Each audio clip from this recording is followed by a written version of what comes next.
Good morning बच्चों। मैं Usman Ghani sir Muse high school YouTube में आपका स्वागत करता हूं। गद्य पाठ 20 एल्बम और उसके लेखक हैं सुदर्शन।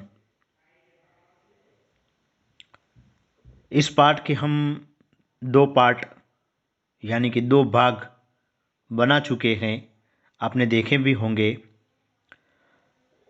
आज हम इस पाठ में यानी कि तीसरे भाग में पाठ का सार और रह गए जो शब्दार्थ है उनकी हम आज बात करेंगे और उनको हम समझेंगे। आर्थिक लेन देन में बहुधा ऋण देने वाले और ऋण लेने वाले जो लोगों के बीच किसी न किसी मुद्दे पर कटुता आ जाती है। तो प्रस्तुत इस कहानी में भी आर्थिक व्यवहार से संबंधित है, पर इसमें ऋणदाता और ऋण लेने वाले व्यक्ति के आपसी संबंधों को बनाए रखने का मार्मिक वर्णन किया गया है। और इस कहानी में ऋणदाता स्वयं ऋण लेने वाले व्यक्ति को ऋण अदा करने में मदद करता है। तो सबसे पहले हम समझते हैं पाठ का सार। शादीराम और सदानंद। पंडित शादीराम लाला सदानंद के पुरोहित हैं। सदानंद से कर्ज। पंडित शादीराम ने लाला सदानंद से वर्षों पहले 500 रुपये कर्ज के रूप में लिए थे। शादीराम गरीब हैं पर दिल के बुरे नहीं हैं। वे लाला सदानंद का कर्ज उतारने की जी तोड़ कोशिश करते हैं। शादीराम की विवशता।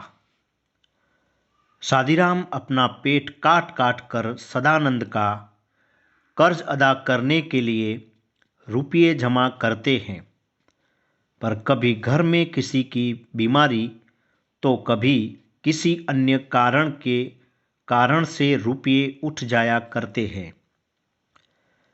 बेचारे शादीराम मन मसोस कर रह जाते हैं। नेक दिल सदानंद। लाला सदानंद का एक नेक दिल इंसान है। वे शादीराम की व्यवस्था अच्छी तरह जानते हैं। उन्होंने कभी शादीराम से रुपयों के लिए तकादा नहीं किया, बल्कि अंदर अंदर वे यह चाहते हैं कि शादीराम रुपये न लौटाए तो ज़्यादा अच्छा हो। शादीराम का दुख। शादीराम को इस बात का दुख है कि लाला सदानंद अपने रुपयों के बारे में भला तकादा क्यों नहीं करते। लाला सदानंद शादीराम के घर।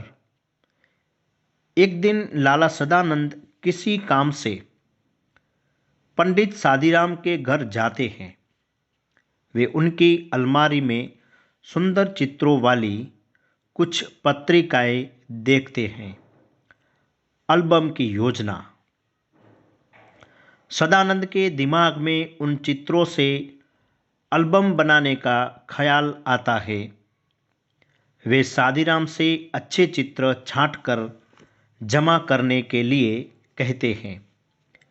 वे शादीराम को विश्वास दिलाते हैं कि इससे उन्हें कुछ कमाई हो सकती है। सदानंद का प्रयास।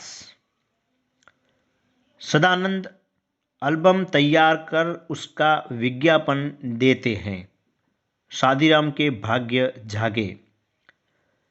काफी समय तक कहीं से उन्हें कोई जवाब नहीं मिलता। एक दिन कलकत्ते के एक मारवाड़ी सेठ का पत्र मिलता है कि एल्बम भेज दे, पसंद आया हो तो खरीद लिया जाएगा। लाला सदानंद की बीमारी। इस घटना के 6 महीने के बाद लाला सदानंद बीमार पड़ गए। पंडित सादीराम उनके लिए रात दिन माला फेरते हैं और उन्हें भगवत गीता सुनाते थे। सदानंद की बेहोशी। एकाएक सदानंद बेसुध हो जाते हैं। सादीराम सदानंद के सिरहाने बैठ जाते हैं। उन्हें लगता है कि सदानंद के सिरहाने कोई चुभती हुई चीज है। वे उठाकर देखते हैं तो वह चीज वही एल्बम था। उन्हें समझते देर नहीं लगती कि इस एल्बम को किसी सेठ ने नहीं, खुद सदानंद ने ही खरीदा था। एल्बम छीनना। लाला सदानंद को होश आ जाते हैं। वह सादीराम के एल्बम छीनकर बहाना बनाते हुए कहते हैं कि यह एल्बम अब मैंने सेठ साहब से मंगवा लिया है। सादीराम को लगता है कि वे झूठ बोले रहे हैं, लेकिन अब उनकी नज़र में लाला सदानंद और ज़्यादा सज्जन और उपकारी लगने लगते हैं।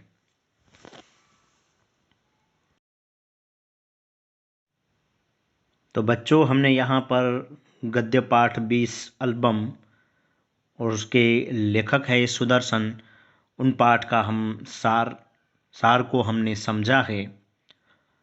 अब हम आगे बात करेंगे यहाँ पर शब्दार्थ की। तो पहला शब्द है यजमान। उसका अर्थ होगा जो पुरोहित से धार्मिक कृत्य करवाता है वह। शब्द है मोहर। तो उसका अर्थ होगा सोने का पुराना सिक्का। उड़ जाना। तो उसका अर्थ होगा खर्च हो जाना। जोड़ लेना। तो उसका अर्थ होगा इकट्ठा कर लेना। प्रतीत होना। तो उसका अर्थ होगा लगना, जान पड़ना। उसके बाद का शब्द है दवा दारू। तो अर्थ होगा चिकित्सा या उपचार। शब्द है पुरोहित। अर्थ होगा धार्मिक कृत्य कराने वाला व्यक्ति। विवशता। तो उसका अर्थ होगा लाचारी या असहायावस्था। भले मानस। शब्द का अर्थ होगा भला आदमी। तात्पर्य। तो शब्द का अर्थ होगा मतलब। निश्चिंत। तो उसका अर्थ होगा बेफिक्र या चिंता रहित। सज्जनता, भलमनसी। अत्याचार। शब्द का अर्थ होगा अनुचित आचरण या जुल्म। उसके बाद का शब्द है बढ़िया। तो यानी कि उसका अर्थ होगा अच्छा। हतभागे। तो उस शब्द का अर्थ होगा भाग्यहीन, बदकिस्मत।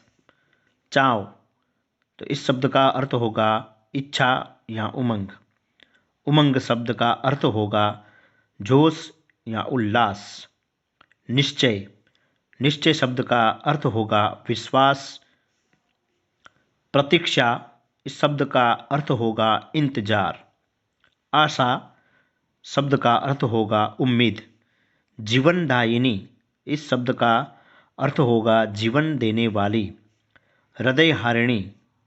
तो इस शब्द का अर्थ होगा मन को मुग्ध करने वाली।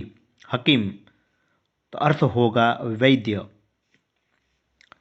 प्रार्थना। इस शब्द का अर्थ होगा विनती। दुर्लभ। तो इस शब्द का अर्थ होगा कमजोर। नवोढा। तो नवविवाहिता। होश। तो इस शब्द का अर्थ होगा चेतना, शुद्ध बुद्ध। उपकारी। तो इस शब्द का अर्थ होगा उपकार करने वाला। तो बच्चों, हमने यहाँ पर आज इस पाठ में, इस भाग में हमने पाठ का सार और कुछ शब्दार्थ थे जो उन कठिन शब्दार्थ को हमने समझा है। और आगे जो हम इसका पार्ट 4 यानी कि चौथा भाग जो बनाएंगे उनमें हम बात करेंगे स्वाध्याय के प्रश्नोत्तर की, हेतुलक्षी प्रश्नोत्तर की, और साथ में जो व्याकरण लक्षी प्रश्न है उनकी भी हम बात करेंगे और उनको भी हम समझेंगे। तो यहाँ पर आज का जो टॉपिक है हमने जो समझा है पाठ का सार और कठिन शब्दार्थ आप अच्छी तरह से समझ गए होंगे। तो आगे की वीडियो में हम इसके हेतुलक्षी प्रश्नोत्तर और स्वाध्याय के जो 4-5 वाक्यों में, 2-3 वाक्य में और 1-2-3 वाक्य में जो प्रश्न है उनकी हम बात करेंगे। तो आज का यहाँ टॉपिक हम पूर्ण करते हैं। नमस्कार।